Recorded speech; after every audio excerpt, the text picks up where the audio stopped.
Chapitre 12 où Phileas Fogg et ses compagnons s'aventurent à travers les forêts de l'Inde et ce qui s'ensuit. Le guide, afin d'abréger la distance à parcourir, laissa sur sa droite le tracé de la voie dont les travaux étaient en cours d'exécution.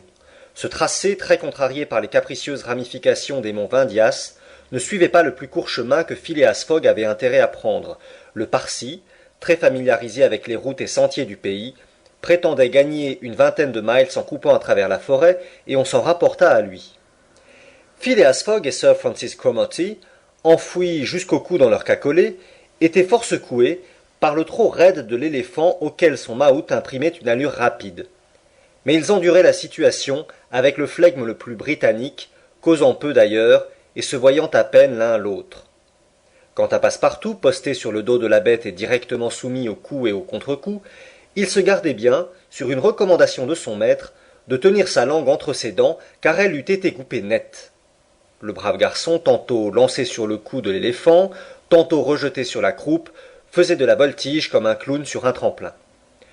Mais il plaisantait, il riait au milieu de ses sauts de carpe, et de temps en temps il tirait de son sac un morceau de sucre que l'intelligent Kiouni prenait du bout de sa trompe sans interrompre un instant son trot régulier. Après 2 heures de marche, le guide arrêta l'éléphant et lui donna 1 heure de repos. L'animal dévora des branchages et des arbrisseaux, après s'être d'abord désaltéré à une mare voisine. Sir Francis Cromarty ne se plaignait pas de cette halte, il était brisé. Mr. Fogg paraissait être aussi dispos que s'il fût sorti de son lit. « Mais il est donc de fer, dit le brigadier général en le regardant avec admiration. « De fer forgé, répondit Passepartout, qui s'occupa de préparer un déjeuner sommaire. À midi, le guide donna le signal du départ. Le pays prit bientôt un aspect très sauvage. Aux grandes forêts succédèrent des taillis de tamarins et de palmiers nains, puis de vastes plaines arides, hérissées de maigres arbrisseaux et semées de gros blocs de syénite. Toute cette partie du haut Bundelkund, peu fréquentée des voyageurs, est habitée par une population fanatique, endurcie dans les pratiques les plus terribles de la religion hindoue. La domination des Anglais n'a pu s'établir régulièrement sur un territoire soumis à l'influence des Rajas, qu'il eût été difficile d'atteindre dans leurs inaccessibles retraites des Vindhyas. Plusieurs fois, on aperçut des bandes d'Indiens farouches qui faisaient un geste de colère en voyant passer le rapide quadrupède. D'ailleurs, le Parsi les évitait autant que possible, les tenant pour des gens de mauvaise rencontre.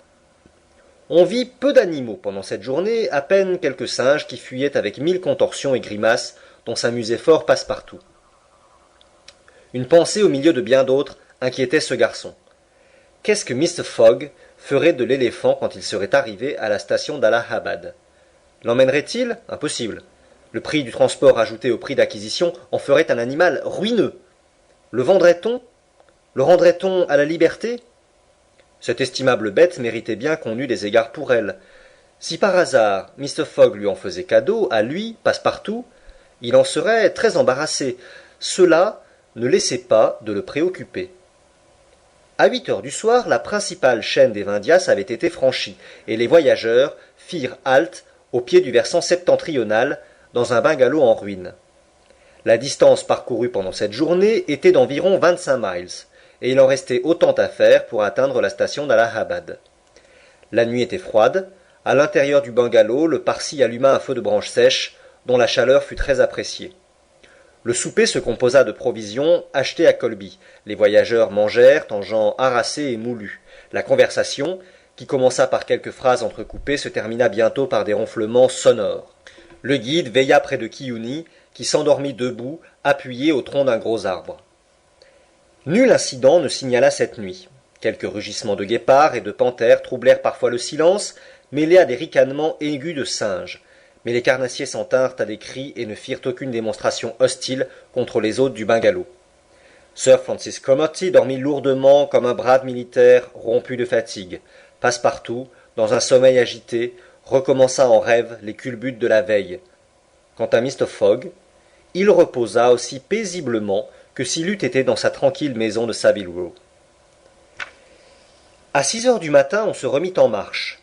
Le guide espérait arriver à la station d'Allahabad le soir même.